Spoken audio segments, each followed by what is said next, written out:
नमस्कार साथियों, मैं अमन यादव और आप लोगों का अपने चैनल रिमेम्बरिंग पॉइंट पर स्वागत करता हूं, अभिनंदन करता हूं। मेरे प्यारे दोस्त, मैं कुछ इशू की वजह से आप लोगों के पिछले कुछ दिनों से क्लास नहीं ले पा रहा था और मैं आज फिर आप लोगों के लिए जो है प्रेजेंट कंटिन्यूअस टेंस की जहां से अंत किया था वहीं से शुरुआत करूंगा। तो प्लीज़ दोस्तों, हमारे आप लोग वीडियो को सब्सक्राइब, लाइक एंड शेयर करते रहें। तो मैं आप लोगों को अपने टॉपिक पर सीधे लेके चलता हूँ दोस्तों। प्रेजेंट कंटिन्यूअस टेंस के इंट्रोगेटिव सेंटेंस सेकंड टाइप के स्ट्रक्चर और एग्जांपल को मैं कुछ करवाऊंगा, जिससे आप लोग ध्यानपूर्वक देखते रहिएगा दोस्तों। तो मेरे प्यारे दोस्तों, मैं आज आप लोगों को प्रेजेंट कंटिन्यूअस टेंस के अर्थात अपूर्व वर्तमान काल के इंटेरोगेटिव सेंटेंस अर्थात प्रश्नवाचक वाक्य के सेकंड टाइप वाक्यों का एग्जाम्पल करवाऊंगा। तो जो सेकंड टाइप वाक्य होते हैं हमारे दोस्तों, वह जो है उसमें सेंटेंस में जो क्वेश्चन वर्ड होते हैं वह सेंटेंस के मध्य में आती हैं।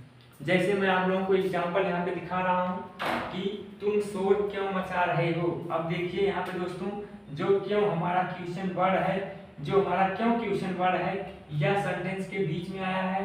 जबकि मैं आप लोगों को इंट्रोगेटिव फर्स्ट टाइप के बारे में बताया था, जिसमें तो इंट्रो जो क्वेश्चन वर्ड होता था, क्या होता था, वह सेंटेंस के पहले आता था।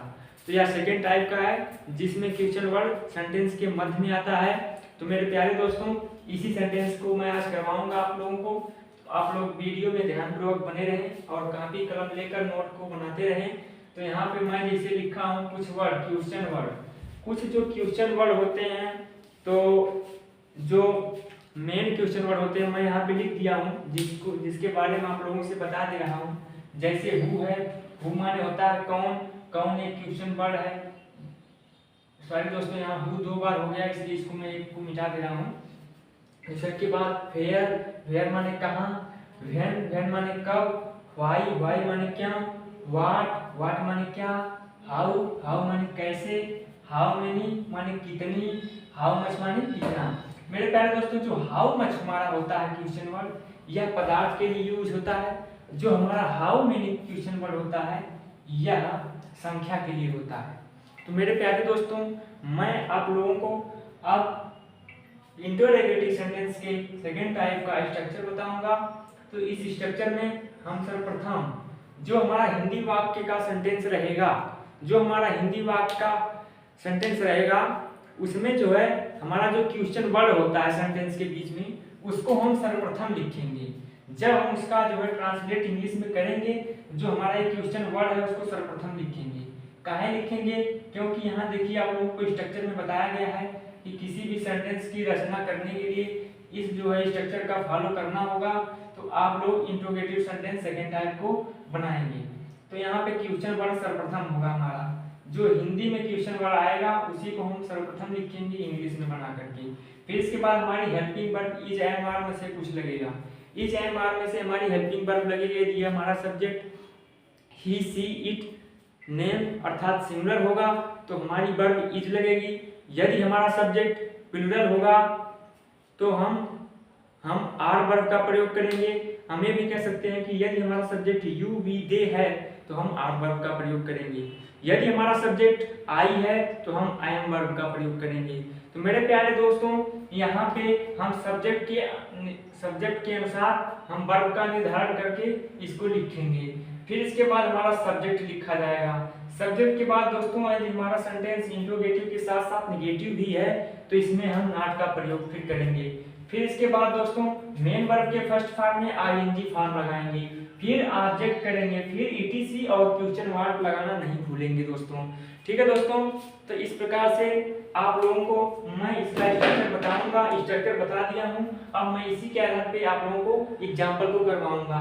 तो मेरे प्यारे दोस्तों, पहले जैसे एग्जांपल दिया गया है कि तुम शोर क्यों मचा रहे हो, तुम शोर क्यों मचा रहे हो। इस सेंटेंस में मेरे प्यारे दोस्तों, जो हमारा क्वेश्चन वर्ड है वह क्यों आया है। हम मतलब इसे यहाँ पे कहे तुम शोर क्यों मचा रहे हो, तो हमारा क्वेश्चन वर्ड यही है, यही प्रश्न पूछ रहा है क्यों। इसको हम क्या लिखेंगे? सर्वप्रथम लिखेंगे, क्योंकि स्ट्रक्चर में पहले मैं लिखवा चुका हूँ। तो यहाँ पे हम क्यों की इंग्लिश वाई होती है, जिसे मैं यहाँ पे सर्वप्रथम लिखूंगा। इसके बाद हमारे दोस्तों हेल्पिंग वर्ब का नंबर आता है। तो जो हमारी हेल्पिंग वर्ब होगी वह सब्जेक्ट के अनुसार उसका निर्धारण करेंगे। तो इसमें हमारा सब्जेक्ट तुम है। जब हमारा सब्जेक्ट तुम है, तुम की इंग्लिश होती है यू। यदि हमारा सब्जेक्ट यू है उसके साथ हमारी आर वर्ब लगती है दोस्तों। जब यू के साथ हमारी आर वर्ब लगती है हम वाई के बाद तुरंत क्या लगाएंगे, आर वर्ब को लगाएंगे दोस्तों। क्या लगाएंगे, आर वर्ब को लगाएंगे दोस्तों। फिर इसके बाद हमारे सब्जेक्ट का नंबर आता है, इसमें हम अपने सब्जेक्ट को लगाएंगे। तो हमारा सब्जेक्ट आप लोगों को पहले ही पता है कि तुम है। तुम की इंग्लिश होती है यू दोस्तों, हो जाएगा यू, वाई आर यू। इसके बाद मेन वर्ब का नंबर आता है। मेन वर्ब के पहले नॉट भी दिया गया है। हम आपको पहले ही बताया दोस्तों, यदि हमारा सेंटेंस इंटेरोगेटिव के साथ साथ नेगेटिव सेंटेंस भी है तो उसमें हम नॉट का प्रयोग करेंगे। लेकिन यदि हमारा सेंटेंस इंटेरोगेटिव के साथ साथ नेगेटिव सेंटेंस नहीं है उसमें हम नॉट का प्रयोग नहीं करेंगे। तो यहाँ पे यह हमारा सेंटेंस जो है तुम शोर क्यों मचा रहे हो, यह केवल इंटेरोगेटिव सेंटेंस है क्योंकि इसमें केवल क्वेश्चन किया गया है और इसमें निगेटिव शब्द नहीं आया है। अर्थात निगेटिव शब्द को हम जिसे कहते हैं नहीं, ये निगेटिव शब्द होता है या इसमें नहीं प्रयोग हुआ है, इसलिए हम नॉट का प्रयोग नहीं करेंगे।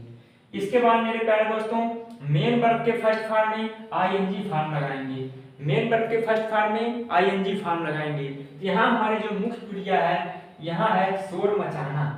ठीक है, शोर मचाना, शोर मचाना हमारी मुख्य क्रिया है।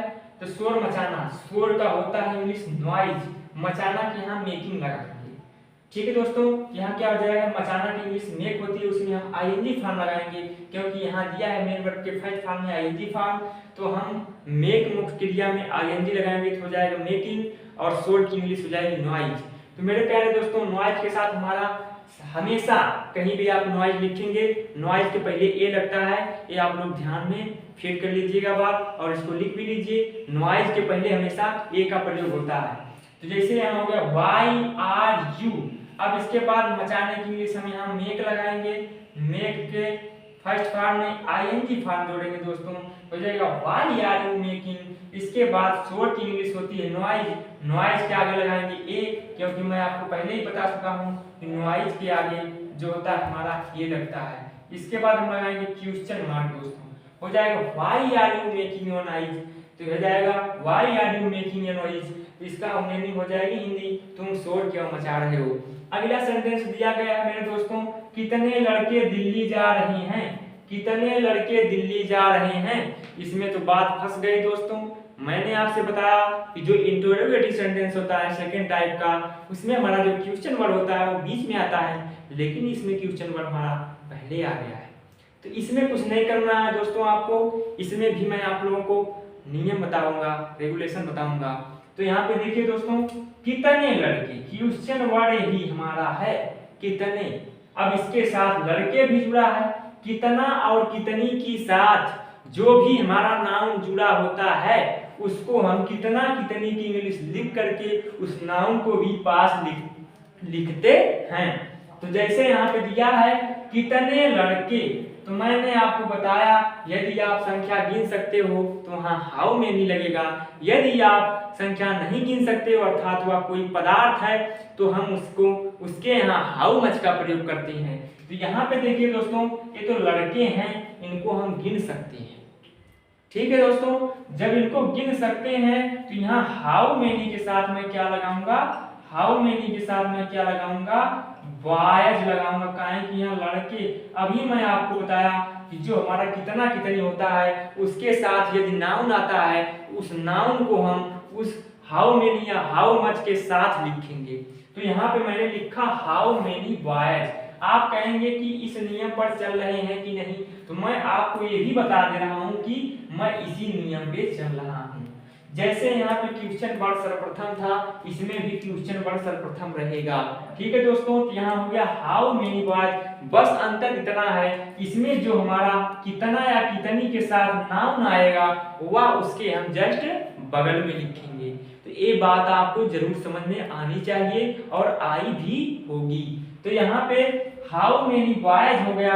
अभी हमारा एक प्लूरल नंबर का सब्जेक्ट है, इसलिए यहाँ पे हम कौन सी वर्ब लगाएंगे, इज एम आर में से कौन सी वर्ब लगाएंगे दोस्तों, तो हमारी वर्ब लगेगी आर, क्योंकि मैं आपको बताया था प्लूरल नंबर के सब्जेक्ट के साथ हमारी आर वर्ब लगती है। तो मेरे प्यारे दोस्तों हाउ मेनी बॉयज आर हो गया। इसके बाद मैं आपको यहाँ पे स्ट्रक्चर में बताया था कि क्वेश्चन वर्ब होने के बाद हेल्पिंग वर्ब होने के बाद सब्जेक्ट का प्रयोग करेंगे। तो इसमें सब्जेक्ट हमारा जो है, हमारा सब्जेक्ट जो था लड़के, यह हमने क्वेश्चन वर्ड के साथ ही लिख दिया है, इसलिए हम यहाँ पे सब्जेक्ट को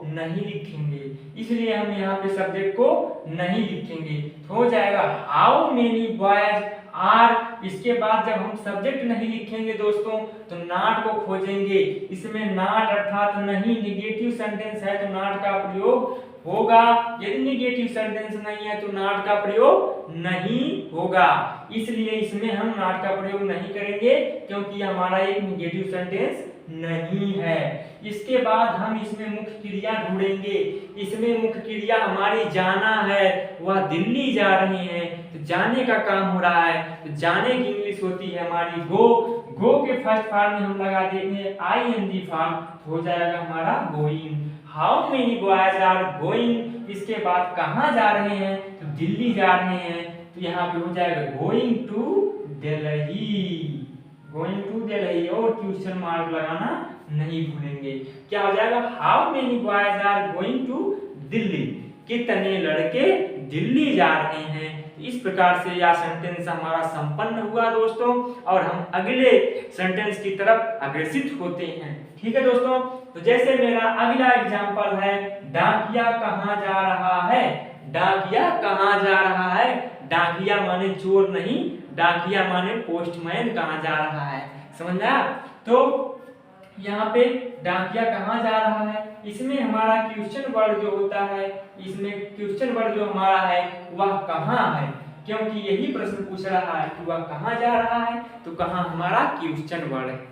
जब हमारा कहाँ क्वेश्चन वर्ड है, इसकी मीनिंग अर्थात इसको हम पहले लिखेंगे कहाँ की स्ट्रक्चर में। हमने यही बताया दोस्तों कि हमारा जो कहाँ की इंग्लिश है वह सर्वप्रथम होगी। तो कहाँ की इंग्लिश होती है वेयर, जो कि मैं यहाँ ऊपर लिखा हूँ वेयर। वेयर माने कहाँ, तो जाएगा वेयर। वेयर के बाद हमारी जो आती है, तो हमारी आती है हेल्पिंग वर्ब का नंबर।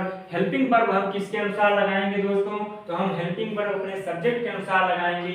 हमारा जो सब्जेक्ट है डाकिया है अर्थात पोस्टमैन है, तो हमारा पोस्टमैन हो जाएगा, यहाँ पे नहीं होगा, पोस्टमैन नहीं होगा, यहाँ पे हम पोस्टमैन के अनुसार वर्ब लगाएंगे। पोस्टमैन हमारा एक सिंगुलर सब्जेक्ट है। जब हमारा पोस्टमैन सिंगुलर सब्जेक्ट है दोस्तों, उसके साथ हमारी कौन सी वर्ब लगेगी, इज वर्ब लगेगी, हमारी इज वर्ब लगेगी।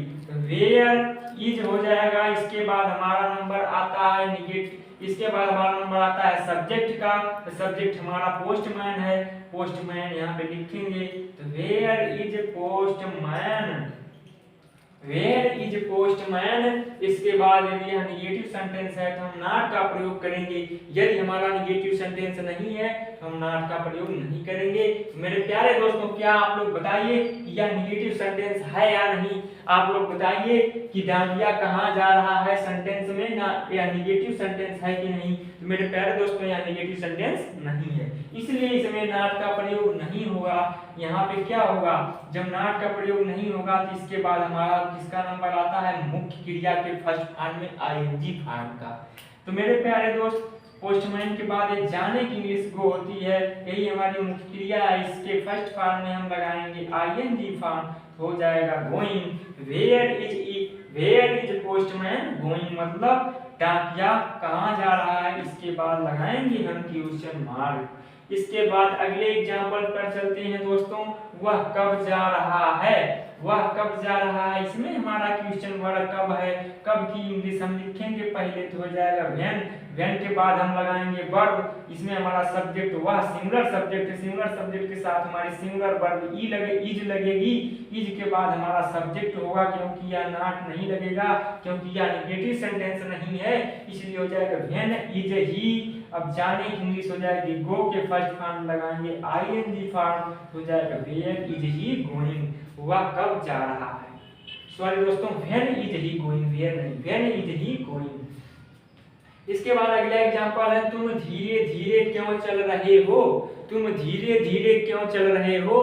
इसमें क्या होगा दोस्तों, यह क्यों इसमें जो है हमारा क्या है, क्वेश्चन वर्ड है। जब हमारा क्यों क्वेश्चन वर्ड है, इसको पहले नहीं लिखेंगे दोस्त, क्योंकि हमारा स्ट्रक्चर कहता है कि इंट्रोगेटिव सेकंड टाइप में जो हमारा क्वेश्चन वर्ड होता है उसको पहले लिखो। तो यहाँ पे हम लिखेंगे इसको पहले वाई की इंग्लिश, इसके बाद हमारी वर्ब तुम के अनुसार, तुम हमारा सब्जेक्ट प्लूरल सब्जेक्ट है, इसके साथ हमारी वर्ब लगेगी आर, हो जाएगा वाई आर, इसके बाद सब्जेक्ट यू, यू के बाद नॉट इसमें आया है तो नॉट, अगर नहीं आया है तो मुख्य क्रिया, मुख्य क्रिया चलने की इंग्लिश क्या होती है, वॉक, वॉक के हम फर्स्ट फॉर्म में लगा देंगे आईएनजी फॉर्म, क्योंकि मेरा स्ट्रक्चर कहता है दोस्तों मुख्य क्रिया के फर्स्ट फॉर्म में ING form. Why are you walking slowly? तुम क्यों धीरे धीरे, क्यों धीरे धीरे चल रहे हो, SLOWLY, ये हो जाएगा हमारा दोस्तों। इसके बाद question mark, Why are you walking slowly? तुम क्यों धीरे धीरे चल रहे हो। अगला एग्जांपल है लता क्यों रो रही है, इसमें हमारा क्वेश्चन वर्ड वाई अर्थात क्यों है, क्यों की इंग्लिश हो जाएगी वाई, वाई के बाद आएगा हमारा वर्ब का नंबर, लता हमारा सिंगुलर सब्जेक्ट है इसलिए वर्ब लगेगी इज, इज के बाद हमारी लता की इंग्लिश, लता कैपिटल लेटर से लिखा जाएगा क्योंकि यह प्रॉपर नाउन है। इसके बाद वाई हो जाएगा वाई इज लता, अब यहाँ नॉट नहीं लगेगा क्योंकि यह नेगेटिव सेंटेंस नहीं है। इसके बाद हमारी मुख्य क्रिया का नंबर आता है, मुख्य क्रिया है रोना, रोना की इंग्लिश होती है बीप, बीप के फर्स्ट फॉर्म में आ जाएगा आईएनजी, ये हो जाएगा वाई इज लता बीपिंग अर्थात लता क्यों रो रही है। तो मेरे हिसाब से आप लोगों को दोस्तों जरूर समझ में आया होगा।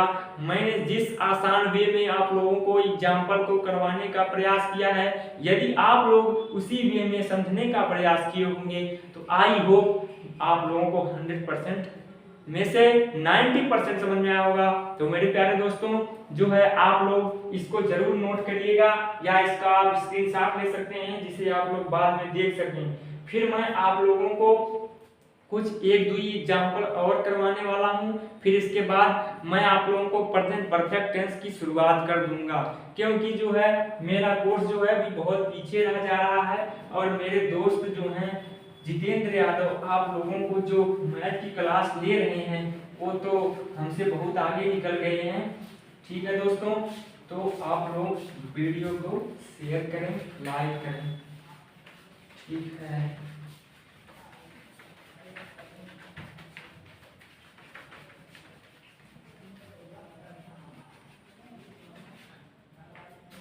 अब की बार हम एक लंबा सेंटेंस लेंगे जिसके बारे में आप लोगों को बताएंगे।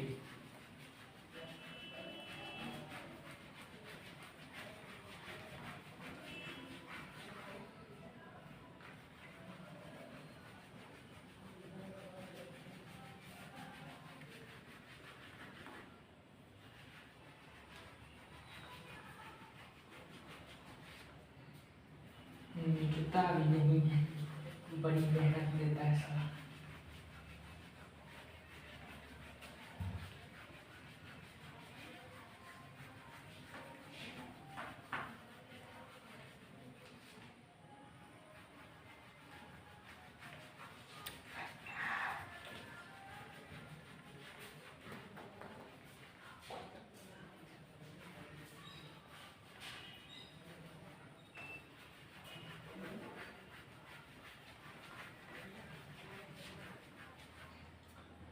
तो देखिए दोस्तों मैं एग्जांपल आप लोग को बता दे रहा हूं, जैसे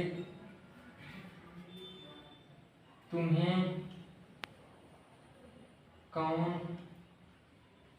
पढ़ा रहा है, तुम्हें कौन पढ़ा रहा है, तुम्हें कौन पढ़ा रहा है।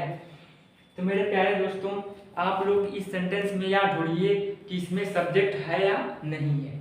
ढूंढिए आप लोग, तुम्हें कौन पढ़ा रहा है, तो आप लोग ढूंढ के बताइए इसमें सब्जेक्ट है कि नहीं है। हाँ, सब्जेक्ट है कि नहीं है, ढूंढिए। अगर ढूंढ लिए हैं तो अच्छा है, अगर नहीं ढूंढ पाए तो मैं बताने जा रहा हूँ कि इसमें हमारा जो सब्जेक्ट इसमें नहीं। इसमें जो है आप लोग सोच रहे हैं कि तुम्हें सब्जेक्ट है, तुम्हें सब्जेक्ट नहीं, तुम्हें हमारा इसमें ऑब्जेक्ट है। ये जो तुम्हें दिख रहा है सर्वप्रथम आप लोगों को, ये ऑब्जेक्ट है। तो इसमें हमारा क्वेश्चन बढ़ जाए, इसको पहले लिखेंगे, हो जाएगा हु हो गया मेरे प्यारे दोस्तों, ठीक है। इसके बाद हमारी वर्ब लगेगी, ठीक है ना। वर्ब हमारी यहाँ पे कैसे लगेगी, जब ये हमारा ऑब्जेक्ट है, जब तुम्हें हमारा ऑब्जेक्ट है तो इसके अनुसार हम तो लगाएंगे नहीं वर्ब, हम तो सब्जेक्ट के अनुसार वर्ब लगाते हैं। तो इसमें जब हमारा सब्जेक्ट नहीं है तो इसमें पूछ रहा है, क्वेश्चन कर रहा है तुम्हें कौन पढ़ा रहा है, कोई एक ही पढ़ाएगा नहीं। जब एक ही पढ़ाएगा तो एक ही के लिए हमारी इज वर्ब लगती है ना, तो हो जाएगा हु इज, ठीक है। इसके बाद हमारी इसमें जब सब्जेक्ट नहीं है तो सब्जेक्ट को लगाएंगे ही नहीं, सब्जेक्ट को नहीं लगाएंगे। यदि नॉट है सेंटेंस में तो नहीं है सेंटेंस में तो नॉट लगाएंगे, नॉट भी नहीं है, नेगेटिव सेंटेंस भी नहीं है। इसमें हमारी मुख्य क्रिया का नंबर आता है, मुख्य क्रिया पढ़ाना है, पढ़ाना की इंग्लिश होती है टीच में आईएनजी फॉर्म लगा देंगे तो हो जाएगा हु इज टीचिंग। इसके बाद हमारा नंबर आता है ऑब्जेक्ट अथवा ईटीसी का। अब मैं आपको पहले ही बता दिया ये तुम्हें यही ऑब्जेक्ट है, तुम्हें हमारा ऑब्जेक्ट है तो यहाँ हो जाएगा तुम्हें ऑब्जेक्टिव केस में हो जाएगा you, who is teaching you, तुम्हें कौन पढ़ा रहा है। यह सेंटेंस इस प्रकार हो गया। तो यदि आपसे कोई सेंटेंस ऐसा पूछ रहा है जिसमें कौन आ रहा है, कौन वाले सेंटेंस में बहुत कम सब्जेक्ट मिलते हैं, ऑब्जेक्ट मिलते हैं, तो उसको आप इसी प्रकार करिएगा, ठीक है दोस्तों। इस तरह से यह सेंटेंस होगा। जैसे मैं आप लोगों को एक और एग्जांपल बताने जा रहा हूं, तुम मतलब वह कैसे पढ़ रही है। इसमें सेंटेंस में क्वेश्चन मार्क भी रहेगा दोस्तों, वह कैसे पढ़ रही है। अब इसमें हमारा कैसे की इंग्लिश क्या होती है, हाउ, इसको हम सर्वप्रथम लिखेंगे हाउ हो गया। इसके बाद हमारी सब्जेक्ट वह है, वह के साथ हमारी इज वर्ब लगती है, ई हो जाएगा। इसमें वह, अब सब्जेक्ट का नंबर आता है, सब्जेक्ट हमारा सी है, लड़की की बात हो रही है तो सी हो जाएगा। वह कैसे पढ़ रही है अर्थात लड़की, लड़की के लिए वह की इंग्लिश सी होती है, हाउ इज सी। इसके बाद मुख्य क्रिया का नंबर, मुख्य क्रिया पढ़ना के रीड में आईएनजी लगा देंगे, हो जाएगा हाउ इज सी रीडिंग, वह कैसे पढ़ रही है। यह एग्जांपल इस प्रकार से हो गया, ठीक है दोस्तों। और मैं आप लोगों को एक एग्जांपल और बता दे रहा हूं, जैसे वे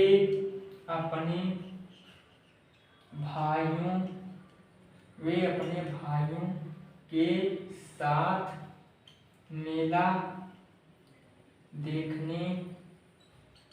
देखने आजमगढ़ जा रहे हैं। यह दोस्तों थोड़ा लंबा सेंटेंस है। वे अपने भाइयों के साथ मेला देखने क्यों जा रहे हैं। मैं इंट्रोगेटिव पढ़ा रहा हूँ इसलिए यहाँ पे क्यों लगा देता हूँ, ठीक है दोस्तों। हैं तो जाएगा वे अपने भाइयों के साथ मेला देखने क्यों आजमगढ़ जा रहे हैं। तो यह हमारा एक प्रकार से कौन सेंटेंस है, इंट्रोगेटिव सेंटेंस, क्योंकि बीच में क्यों आ गया है। इसमें हम क्यों की इंग्लिश पहले लिखेंगे, हमारा स्ट्रक्चर करता है, हो जाएगा वाई। इसके बाद हम देखेंगे हमारा सब्जेक्ट का, हमारा सब्जेक्ट वे है, वे या एक प्लूरल सब्जेक्ट होता है, वे की इंग्लिश होती है दे के साथ हमारी आर वर्ब लगती है, हो जाएगा वाई आर। इसके बाद हमारा सब्जेक्ट का नंबर आता है, क्योंकि इस सेंटेंस में आपने देखा होगा नेगेटिव सेंटेंस है ही नहीं, इसमें नॉट का प्रयोग है ही नहीं, तो इसमें नॉट लगेगा नहीं, हो जाएगा वाई आर दे। इसके बाद नॉट तो लगेगा नहीं, मुख्य क्रिया का नंबर आता है। मुख्य क्रिया इसमें कौन है, इसमें दो मेंबर आपको मिलेंगी, एक फाइनाइट वर्ब, एक नॉन फाइनाइट वर्ब। जब आपको वर्ब पढ़ाई जाएगी तो उसमें आपको फाइनाइट और नॉन फाइनाइट बताया जाएगा।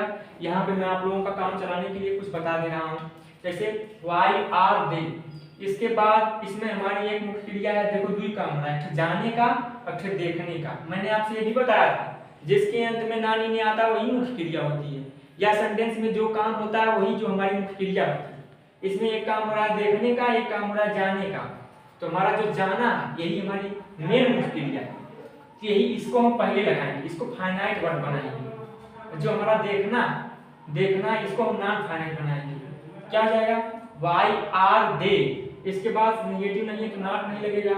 इसके बाद हमारी मुख्य क्रिया जाने का काम हो रहा है, जाने के काम में हम गो के फर्स्ट फॉर्म में आईएनजी फॉर्म लगा देंगे तो हो जाएगा going, why are they going. इसके बाद हमारी जो दूसरी मुख्य क्रिया है इसको हम क्या बना देंगे, इसको हम क्या बना देंगे, नॉन फाइनाइट। इसको बाद में लिखेंगे। कहां जा रहा है, वाई आर दे गोइंग, अब कहां जा रहा है, आजमगढ़। यहाँ क्या हो जाएगा, गोइंग के साथ आजमगढ़ हो जाएगा, काहे कि आजमगढ़ जा रहा है। ठीक है दोस्तों, ये हो जाएगा why are they going to Azamgarh, मतलब कि गोइंग के साथ यहाँ कहां जा रहा है, ये तो हो गया, why are they going to Azamgarh. इसकी मीनिंग निकालोगे, वे क्यों आजमगढ़ जा रहे हैं, लेकिन इसमें आया है मेला देखने अपने भाइयों के साथ। इसके बाद हम यहाँ टू का प्रयोग करेंगे। जो हमारा देखने की इंग्लिश होती है सी, एस डबल ई, इसको हम नॉन फाइनाइट बनाएंगे, हो जाएगा टू सी। जो एक है हमारे पास ए वाली गोइंग, ये फाइनाइट है, और जो ये सी है ये नॉन फाइनाइट है। जाए why are they going to Azamgarh to see the, अब मेला भी आया to see the fair, F A I R, to see the fair.